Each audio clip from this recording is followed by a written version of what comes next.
evening. You're with Essene Life. I am Dr. Kenn. Thank you for joining me this evening. Hope you've already grounded for the evening before we begin our guided meditation, our evening communions. Grounding, putting your feet on Mother Earth and as much of your body as you can to soak up the minerals, elements, essentials that we need for health and peace in our life. And then we're going to center. So if you'll center with me, I like to bring it into Namaste just to help me symbolize or imagine finding center of my being. Just a physical representation of what we're trying to mentally, emotionally, physically, and spiritually trying to accomplish, which is centering. We're going to take deep breaths, nice and slow. We're actually trying to slow down our heart rate while we do this. So we're going to breathe in for 4 at the pace of your heartbeat, focusing on your breathing, focusing on your pulse, your heart rate.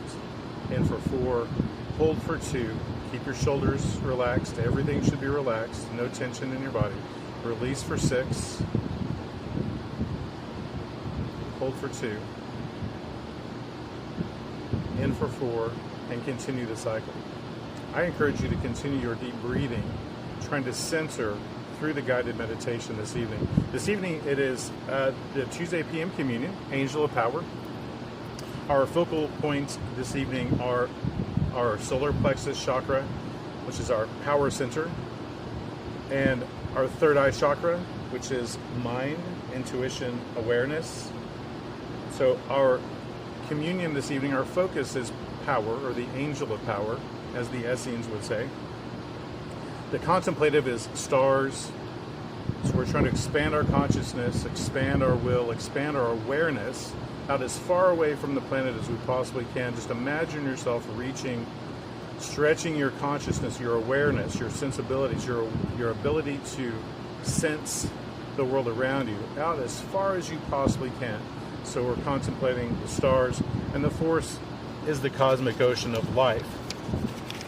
So when we say the cosmic ocean of life, what we mean is that all life forms throughout the cosmos, here on Mother Earth that we know for sure, and then anywhere else in the cosmos or the universe where life exists, we're all one big cycle.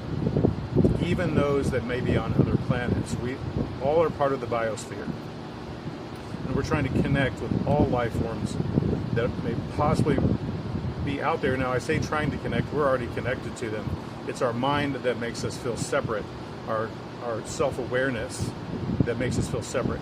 So what I want you to do is you're trying to get rid of that the state of self-awareness that allows you to feel separate from nature, and to connect, at least in your mind and at least symbolically, expand your consciousness as far as your reach of awareness as far as you possibly can away from your body. Feel like you're part of the universe, and try to connect at least mentally with the biosphere. That means with all life forms that are in the biosphere. We're going to meditate on the angel of power with which we're about to commune, contemplating its meaning and purpose in our own life and body. So I enter into the stream of everlasting and boundless peace, aligning myself with the one law of creation, which is the source of all things material and immaterial. The earth from which my body is formed, and those enlightened souls who have come before me, accepting with humility the wisdom found in the forces of nature and the cosmos to which I have access, and holding in esteem others who strive to perfect their own personal evolution. Then meditate on the angel of power with which you're about to commune, contemplating its meaning and purpose in your own life and body. Our focus this evening is to strive to become aware of the cosmo-vital forces surrounding us, within us, absorbing their energies via the nervous system to maximize our body's health and vitality. So all we're trying to do is mentally put ourselves in a place where we feel expanded and connected. Tonight our focus is expansion and connection to the biosphere, to the world around us, to the people around us, to everything that surrounds us, all the energies that are in the infinite universe. So continue your deep rhythmic breathing while I administer the guided portion of the meditation this evening. And thank you again for joining us at the evening communions with Dr. Kenn and Essene. life this evening. Tonight I'd like to discuss what may be the single most important question a human being can ask. Why am I here? This is a big one tonight. If you're tuning in or watching this at a later time, this is one of the more pressing and prescient deliveries, presentations, communions, contemplations that we will undertake. It asks the big question: why am I here? What is my purpose? It's a question that's echoed through every civilization, every faith, every philosophy, and every generation. And now it's handed to you. The question continues: why are we here? What is the purpose of this experience? What is the purpose of life itself? Many answers have been offered. Some say the purpose of life is happiness. Others say success. Others point toward wealth, achievement, influence, knowledge, service, family, legacy, or even survival. While each of these may contain value, I would suggest that none of them represent the highest purpose. They are outcomes, they are experiences, they are expressions of life, but they are not the reason we are here. Over the years, through my own study of ancient peace traditions, nature, spirituality, philosophy, and human development, I've come to a conclusion that has become foundational to everything I teach. Personal evolution is the highest calling of the human experience. Personal evolution. Everything else is secondary. Not unimportant, not meaningless, but secondary. We often live as though life is about accumulation, about gaining possessions, about achievements, experiences, about recognition and status. Yet, when we look honestly at reality, we discover that none of these things remain with us. The house remains, the bank account remains, the titles remain, the trophies remain, the possessions remain, and eventually someone else inherits them. What remains of us is something entirely different. What remains is what we became, to the degree to which we evolved, the degree to which we learned, the degree to which we grew, the degree to which we awakened, the degree to which we aligned ourselves with truth, health, peace, and love. This is all that moves forward with us when we move on from this material existence. This is why I often describe life as a school rather than a competition. A competition seeks winners and losers. A school seeks growth. A competition asks, how do I defeat others? A school asks, what am I here to learn? A competition measures achievement. A school measures development. And when viewed through this lens, many of life's difficulties begin to look very, very different. The challenges we encounter cease to be punishments. They become opportunities. The obstacles we face cease to be interruptions. They become lessons. Even our suffering begins to take on a different meaning. Not because suffering is inherently good, but because suffering often becomes the catalyst through which growth occurs. Some of the wisest people I have ever known did not become wise because life was easy. They became wise because life was difficult. Some of the most compassionate people I've encountered developed their compassion because they themselves had known pain. Some of the most peaceful people did not find peace through comfort. They found peace through learning how to remain centered amid adversity. In this sense, life becomes a curriculum. Every experience becomes a teacher. Every relationship becomes a mirror. Every challenge becomes an invitation. The question is not whether we will encounter opportunities for growth. The question is whether we will recognize them when they arrive. Unfortunately, modern culture often distracts us from this reality. We are taught to measure our worth externally. We compare careers, we compare incomes, homes, appearances, accomplishments. We compare social influence, and then we wonder why so many people feel empty despite having achieved what society told them they should pursue. The reason is simple. External success cannot substitute for internal development. A person can possess everything the world celebrates and still remain deeply unfulfilled. Because the soul is not nourished by accumulation. The soul is nourished by evolution. It is nourished by becoming, by growing, by expanding, by awakening. This is one reason why the path of peace places such emphasis on health. Not because health is the final destination, but because health creates the conditions under which evolution can occur. A healthy body allows us to engage life more fully. A healthy emotional system allows us to experience reality more clearly. A healthy mind allows us to perceive truth with greater accuracy. And as health increases, our capacity for growth increases as well. Peace, therefore, is not merely comfort. Peace is the environment in which evolution flourishes. Just as fertile soil allows a seed to become a tree, peace allows the human spirit to become what it was always meant to become. This understanding also transforms our relationship with achievement. Achievement is not wrong.